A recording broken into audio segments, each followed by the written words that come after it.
நான் உயிரினும் மேலாக நேசிக்கும் எனது தேவரான சொந்த பந்தங்கள் அனைவருக்குமே வணக்கம். இன்று உயர் நீதிமன்றத்துல இருக்கன்குடி மாரியம்மன் கோவில் அந்த உரிமையை பெறுவதற்காக, அதாவது 933/2 நத்தத்துப்பட்டி பஞ்சாயத்துக்குள்ளதான் இருக்கு அப்படிங்கிறத மாவட்ட கலெக்டர் அவர்கள் உறுதி செய்த பிறகும் அதற்கான செயல்பாடுகளை செயல்படுத்தல. அரசு அதிகாரிகள் அதை தாமதப்படுத்துறாங்க அப்படின்னு சொல்லி நம்ம மக்களிடையே ஒரு பெரும் கோபம் எல்லாத்துக்கும் இருந்துச்சு.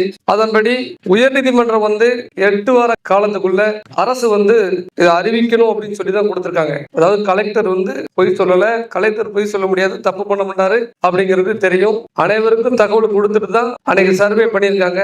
சர்வேல நத்தத்துப்பட்டிக்கு தான் இந்த மாரியம்மன் கோயில் சொந்தமாகிறது என்பது தெளிவாக தெரிகிறது. இன்னைக்கு அதை நிறைவேற்ற கோரி அரசு உடனடியாக அந்த உயர் நீதிமன்ற அந்த உத்தரவை நிறைவேற்ற கோரி இன்னைக்கு நம்ம உண்ணாவிரதம் இன்னைக்கு இருந்திருக்கிறோம். 100 பேர் தான் இந்த உண்ணாவிரதத்துல கலந்து கொள்ளணும் அப்படின்னு சொல்லி கோர்ட் ஆர்டர். நீதிமன்ற உத்தரவுக்கும் காவல்துறைக்கும் எப்போதுமே நாம சட்டத்துக்கு உட்பட்டு தான் பல்வேறு போராட்டங்களையும் ஆர்ப்பாட்டங்களையும் நம்ம கலந்துருக்கிறோம். இன்னைக்கு இந்த விருதுநகர் டிஸ்ட்ரிக்ட்ல நிறைய போன் கால் எனக்கு வந்துச்சு. அனைத்து கிராமங்களில் இருந்தும் நாங்களும் கலந்துக்கிடலாமனே அப்படின்னு சொல்லி, குறிப்பா கேம்பட்டுப்பட்டி, சிவகாசி, நிறைய கிராமங்கள்ல இருந்து போன் வந்துச்சு, நாங்களும் வரலாமான்னு சொல்லி. ஆனா உயர் நீதிமன்ற உத்தரவு நம்மளே சட்டத்தை மதிக்காம இருக்க கூடாது அப்படின்னு சொல்லி அது வேண்டுகோளுக்கு இடங்க அனைவரும் கேட்டுக்கிட்டே. அதுல இன்னொன்னு என்னன்னா, ஊர்ல நேற்று இரவு 1 மணி வரைக்கும் நமது நாட்டாமை மூலியமா எல்லார்கிட்டையுமே நான் போன்ல தொடர்பு பேசியிருந்தேன். எக்காரணம் கொண்டும் கூட்டம் கூட வேண்டாம், நம்ம கொஞ்சம் கட்டுப்படுத்திக்கிடணும் அப்படின்னு சொல்லி. அதன் பிரகாரம் எல்லாரும் இங்க செயல்பட்டதை நினைச்சு ரொம்ப ரொம்ப மகிழ்ச்சி அடைகிற, சந்தோஷப்படுறேன். இந்த இடத்தை எந்த இடத்துலயும் இவங்க எளிதில் உணர்ச்சிப்படுவாங்க, கட்டுப்பட மாட்டாங்க அப்படி இருந்த காலம் போய் இன்று சட்டத்தை மதிச்சு நம்ம இது போன்ற போராட்டங்கள்ல ஈடுபட்டு இருக்கோம். உண்ணாவிரதம்லாம் நம்ம சமுதாயம் இது வரைக்கும் இருந்ததே கிடையாது. உண்ணாவிரதம் இருந்து காரியத்தை சாதிக்கக்கூடிய ஒரு பரம்பரை நம்ம கிடையாது. இருந்தாலும் இன்னைக்கு காலத்தின் கட்டாயம், இன்னைக்கு அந்த மாதிரி சூழ்நிலை நம்ம போய்கிட்டு இருக்கிறோம். இந்த கோவில் விவகாரத்துல நமக்கு சாதகமாக அனைத்துமே இருக்கு. அதை நிறைவேற்றுவதற்கு அரசிற்கு ஒரு சின்ன தயக்கம், வேற ஒன்றும் இல்ல. தேர்தல் வருதுனால அந்த தேர்தல்ல உண்மையை செஞ்சால், அதாவது உண்மையான ஒரு ரெக்கார்டை எடுத்து கொடுத்து இவங்களுக்கு தான் அப்படின்னு சொல்லும் பொழுது வாக்கு வங்கி பாதிக்கும் அப்படிங்கிற ஒரே ஒரு மனநிலையில தான் அரசு இதை நிறைவேற்றாம இருக்காங்க அப்படிங்கிறதையும் நம்ம புரிஞ்சுக்கிட்டேன். ஆனா இப்படி வாக்கு வங்கிக்காண்டி இப்படி ஒவ்வொரு பல்வேறு மக்களுடைய அடிப்படை உரிமைகளை பறிப்பது என்பது ஜனநாயகம் படுகொலை. அதை நான் எங்களுடைய மக்களை அடுத்த கட்ட போராட்டத்திற்கு ஏதாவது எப்படின்னா, நீதிமன்றம் போய் ஒரு போராட்டத்தை நாங்க பெருந்தன்மையா அன்னைக்கு விருதுநகர்ல கலெக்டர் அலுவலகத்துல குறிப்பிட்ட சமூக மக்கள் எல்லாம் ஒன்று கூட்டினாங்க. அதை பார்த்த உடனே இது சம்பந்தமான போராட்டம் நம்மளும் நடத்தணும் அப்படின்னு சொல்லி ஒட்டுமொத்த மக்களும் அன்னைக்கு எல்லாரும் சொன்னதுக்கான அடிப்படையில தான் அன்னைக்கு போராட்டத்தை ரெடி பண்ணோம். அன்னைக்கு உளவுத்துறை தகவல்ல 10,000 பேர் அங்க கூடுவாங்க அப்படிங்கிற தகவல் கிடைச்சிருக்கு. அப்ப இதால நாளைக்கு சட்ட ஒழுங்கு பிரச்சனை ஏற்பட்டக்கூடாதுன்னு சொல்லி அன்னைக்கு அரசியல்வாதிகள் போன் மூலியமா சொல்லி நம்ம கேட்கல. ஆனா அதிகாரிகள் சொன்னாங்க அப்படின்னு சொன்னோம்தான் அதிகாரிகள் சொல்றாங்க, சரி நம்ம ஒத்துழைப்பு வழங்கும் சொல்லி காவல்துறை சொல்லிச்சு அப்படிங்கிற ஒரு காரணத்துக்காண்டி தான் அன்னைக்கு டிஸ்ட்ரிக்ட் எஸ்பி அவர்கள் சொன்ன காரணத்துக்காண்டி தான் போராட்டத்தை அன்னைக்கு வாபஸ் வாங்கணும். இப்படி எல்லா விஷயத்திலையும் காவல்துறைக்கு நாங்க எப்படின்னா ஒத்துழைப்பு வழங்கிக்கிட்டே தான் நாங்க போறோம். அன்னைக்கு மட்டும் நாங்க இந்த அருப்புக்கோட்டை தொகுதியில அமைச்சர் தொகுதி அப்படின்னு 10,000 பேர் திரண்டு நிற்கும் பொழுது அது மேலிடத்துல இருந்து அமைச்சருக்கு கெட்ட பேர் ஆயிரும் அப்படின்லாம் சொல்லி எல்லாருமே பேசி பார்த்தாங்க. ஆனா எதுக்குமே நாங்க படியல. ஆனா காவல்துறை அதிகாரிகள் சொன்னதுனாலதான் அன்னைக்கு சரி வேண்டாம், நீங்க எப்ப பர்மிஷன் கேட்டாலும் நாங்க கொடுக்குங்கிற ஒரு வாக்குறுதியை அன்னைக்கு கொடுத்திருந்தாங்க. ஆனா இன்னைக்கு இந்த அனுமதி வாங்குறதுக்கு பட வேண்டியிருக்கு. அதனால நான் விருதுநகர் மாவட்ட காவல்துறைக்கு இதன் வாயிலா நான் சொல்லக்கூடியதுதான், எங்க மக்கள் நாங்க எல்லா விஷயத்திலுமே நியாயத்துக்காக தான், இல்லாத ஒன்ன போய் எங்களுக்கு சொந்தங்கிறது நாங்க போய் கேட்டு போராட்டம் நடத்தல.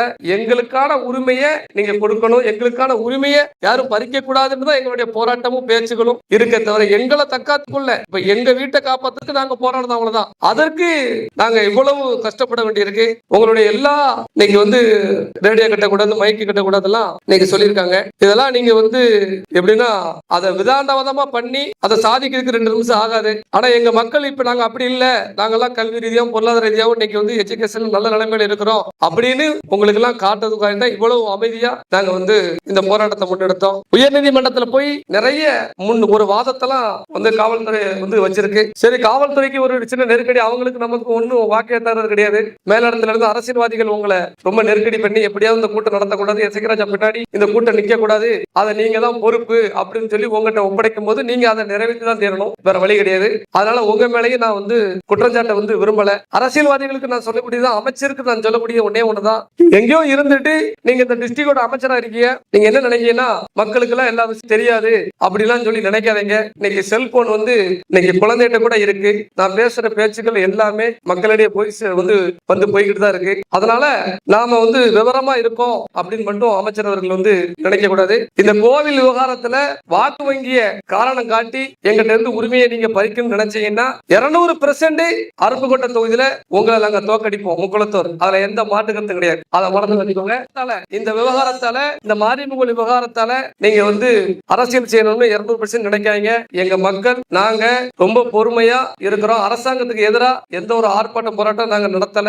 இப்போது கூட நாங்க சொல்லியிருக்கிறது அரசு கவனத்திற்கு கொண்டு போகணும் தான் நாங்க வந்து சொல்லியிருக்கிறோம். மற்றபடி அரசாங்கத்தை எதிர்த்து நாங்க பண்ணணும், அரசாங்கத்தை எதிர்த்துலாம் பண்ணணும் இப்படி உண்ணாவிரதம் இருக்க மாட்டோம். டிஸ்ட்ரிக்ட் ஃபுல்லா வந்து நடத்துவோம், மறியல் பண்ணுவோம். இப்படிதான் எங்களுடைய போராட்டங்கள்லாம் இருக்கும். ஆனா அதெல்லாம் விட்டுட்டு இன்னைக்கு உண்ணாவிரதம் இருந்திருக்கோம். அதனால எங்களை போலையாவோ நாங்க பயந்துட்டதாவோ எங்க மக்கள் பின்வாங்கிட்டதாவோ நீங்க கனவுல கூட நீங்க வந்து நினைக்க கூடாது. அதை மனசுல வச்சுக்கோங்க. விருதுநகர் டிஸ்ட்ரிக்ட் பொறுத்த அளவுக்கு மிகப்பெரிய பாதிப்பு முக்குளத்தூர் வந்து உள்ளாகிட்டே இருக்காங்க. அது அத்தனையும் தேர்தலுக்கு வந்து வெளியே வரும். அதுல எந்த மாற்று கருத்தும் கிடையாது. குறிப்பிட்ட சமூக மக்களுக்கு ஆதரவாக இன்னைக்கு அரசு துறையிலும் சரி, இன்னைக்கு அரசாங்கத்தில் உள்ள அரசு ஊழியர்களுக்கு இடையே நடக்கக்கூடியதெல்லாம் இன்னைக்கு முக்குளத்தூர் வந்து இங்க நிம்மதியா இல்ல அப்படிங்கிறது எல்லாத்துக்கும் தெரியும். யார எப்படி எப்படி டார்ச்சர் பண்றாங்க அப்படிங்கிறதும் கொஞ்சம் தெரியும். அதனால மீண்டும் மீண்டும் எங்களுடைய மக்களை அடிமைப்படுத்தணும், எங்க மக்களை அடக்கணும் அப்படிங்கிற எண்ணத்தை நீங்க விட்டுருங்க. நான் மீண்டும் சொல்றேன், எங்களுடைய கோரிக்கை, எங்களுடைய கோயில் அந்த ஆத்தா இருக்கக்கூடிய மாரியம்மா நத்தத்துப்பட்டி கிராமத்தான் சொந்தம் அப்படிங்கிறது அது அவளா கொடுத்த தீர்ப்பு, அந்த ஆத்தால பார்த்து கொடுத்த தீர்ப்பு.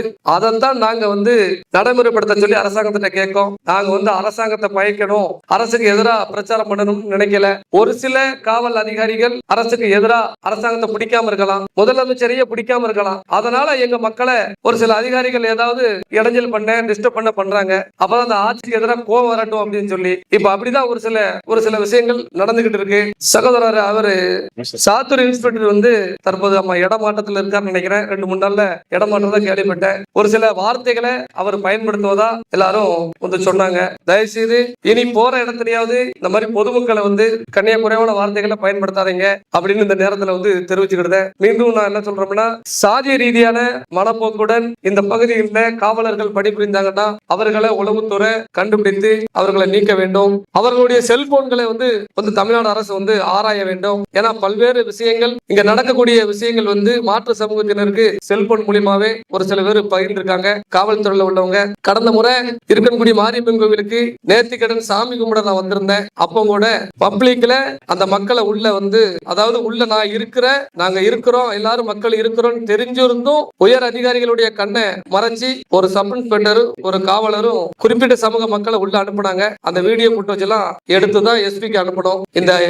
இந்த மாதிரி போலீஸ் இப்படி பண்ணிருக்காங்க அப்படின்னு சொல்லி. அப்போ அவங்க வந்து சாதி பற்றுங்கிறது சாதி பற்று எப்படி இருந்துச்சுன்னா வீட்டுல இருந்துக்கிடணும், இல்லைன்னா சாதி கட்சியில இருக்கணும். காவல்துறைக்கு நான் சொல்லக்கூடியது அதுதான். காவல்துறையில இருந்துகிட்டு சாதி பற்று உங்களுக்கு இருந்துச்சுன்னா நீங்க வந்து சாதி கட்சியில போய் ஏதாட்டு போய் இருந்துக்கிடலாம். இப்படி வந்து இரு சமூக மக்களிடையே மோதலை ஏற்படுத்தணும்னு சொல்லி நினைக்க கூடாது அப்படிங்கறத இந்த இடத்துல நான் வந்து பதிவு செஞ்சுக்கிறேன். இது வந்து தப்பு பண்ண காவல்துறை தான், எல்லாத்துக்கும் சேர்ந்து சொல்லல. அன்னைக்கு கோவிலுக்குள்ள அனுமதிச்சு என்ற மோதலை ஏற்படுத்தணும்னு நினைச்ச அந்த ஒரு சப் இன்ஸ்பெக்டரும் ஒரு காவலரும் தான். அது வீடியோ போட்டு வச்சு அன்னைக்கு நாங்க அனுப்பியிருக்கோம். எஸ்பி சார் பார்த்திருப்பாரு, நடவடிக்கை எடுத்திருக்காரு. அவங்க மேல நடவடிக்கை எடுத்திருக்காரு. அப்ப இப்ப இவங்க இங்க இல்ல நினைக்கிறேன். அந்த மாதிரி வந்து செய்யாதீங்க. நாங்க எங்களுடைய உரிமைகளை பெறதான் இது பண்ணிருக்கிறோம். நத்தத்துப்பட்டி மக்களுக்கு நான் சொல்லக்கூடியதுதான், 200% நம்ம ஜனநாயக ரீதியா இதை எடுத்து நம்ம போராடுவோம். கோர்ட் மூலியமா இதை நம்ம தீர்ப்போம். அதனால எல்லாரும் நீங்க எல்லாம் நம்பிக்கையோடு இருங்க.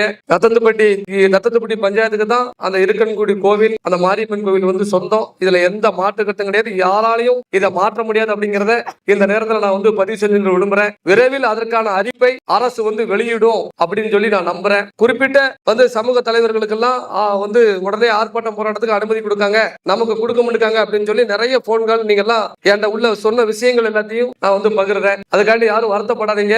அரசாங்கத்தை எதிர்த்து குறிப்பிட்ட சமூக தலைவர் அரசாங்கத்தை எதிர்த்து தான் அவர் வந்து பல்வேறு விஷயங்களை பேசுறாரு. முதல்வர் சரியில்லைங்கிறாரு, முதல்வர் ஆட்சி குற்றம் சாட்டுறது அவங்களுக்கு அனுமதி கிடைக்கி. ஆனா நாம நியாயத்தை பேசுறதுக்கு நமக்கு வந்து அனுமதி கிடைக்கல. அதனால இந்த டிஸ்ட்ரிக்ட் அதிகாரிகள் மீது எங்களுக்கு நம்பிக்கை இருக்கு. ஆனா அரசியல்வாதிகளோட அழுத்தத்தால நீங்க எல்லாம் ஒரு சில எப்படின்னா அந்த சட்டப்படி நடக்காம ஒரு சில விஷயங்கள் தவறா வந்து நடக்கு. அதனால என்னுடைய மக்களும் வந்து பாதிக்கப்பட்டு இருக்காங்க. அதனால இது அடுத்த கட்ட தேர்தல் நேரம் நாம மீண்டும் சொல்றோம், மாண்புமிகு முதல்வர் இதுல உடனடியா கவனம் செலுத்தி இந்த கோவில எங்களுக்கு வந்து மீட்டு கொடுக்கல, எங்களுக்கான கோயில் தான் உடனடியா உடனடியாக அரசாணை வெளியிட வேண்டும் என்று நான் தாழ்மையோடு வந்து கேட்டுக்கொள்கிறேன். அரசு உத்தரவு என்பது எப்படின்னா நகல் ஒரிஜினல் இருக்கு. மீண்டும் சொல்றேன், எங்கிட்ட ஜெராக்ஸ் கிடையாது, ஒரிஜினல் ஆவணங்கள் வந்து இருக்கு. இது எல்லாமே கோவில் நிர்வாகம் கோர்ட்ல கொடுத்தது, அதுல இருந்து கிடைச்சதுதான், நீதிமன்றம் கொடுத்த தீர்ப்புகள் தான். அதன் அடிப்படையில தான் நாங்க வந்து கோவில்ல உரிமை கொண்டாடுறோம். ஆண்டாண்டு காலமா அந்த கோவில் வந்து நத்தத்துப்பட்டி பஞ்சாயத்துல தான் இருந்திருக்கு. இத மாண்புமிகு முதல்வர் கவனத்தில் கொண்டு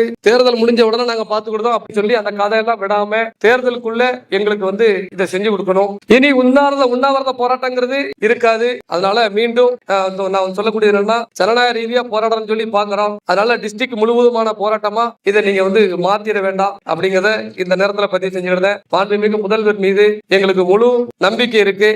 இந்த கோரிக்கையை அவர் நிறைவேற்றுவார் அப்படிங்கிற நம்பிக்கை இருக்கு. அதனால எங்களுடைய மக்களுடைய எதிர்பார்ப்பு கிட்டத்தட்ட நான் அமைச்சருக்கு சொல்லக்கூடியதுதான். கிட்டத்தட்ட இந்த டிஸ்ட்ரிக்ட்ல 7 லட்சம் தேவமார் ஓட்டு இருக்கு. அத மனசுல நீங்க வச்சுக்கோங்க. இந்த 5 ஆண்டு காலத்துல யார் யாரு இந்த சமூகத்துக்கு எதிராக செயல்பட்டா, யார் யாருக்கு நீங்க ஆப்படிச்சீங்க அப்படிங்கறதெல்லாம் மக்களா வந்து கொந்தளிச்ச ஆடியோ காட்சிகள்லாம் இருக்கு. அதெல்லாம் மனசுல நீங்க வச்சுக்கோங்க. தயவு செய்து இனி வர காலமாவது எங்க சமுதாயத்துக்கு எதிரான வேலைகளை அரசியல்வாதிகள் வந்து செய்ய வேண்டாம் அப்படின்னு இந்த இடத்துல நான் பதிவு செஞ்சுக்கிறேன். கண்டிப்பான முறையில அருப்புக்கோட்டை தொகுதி மட்டுமல்ல, விருதுநகர் டிஸ்ட்ரிக்ட்ல ஒட்டுமொத்த முக்குளத்தோரும் எங்களுடைய PMT மக்கள் பாதுகாப்பு இயக்கத்தின் மீது முழு நம்பிக்கை வச்சிருக்காங்க. என் மீது முழு நம்பிக்கை வச்சிருக்காங்க.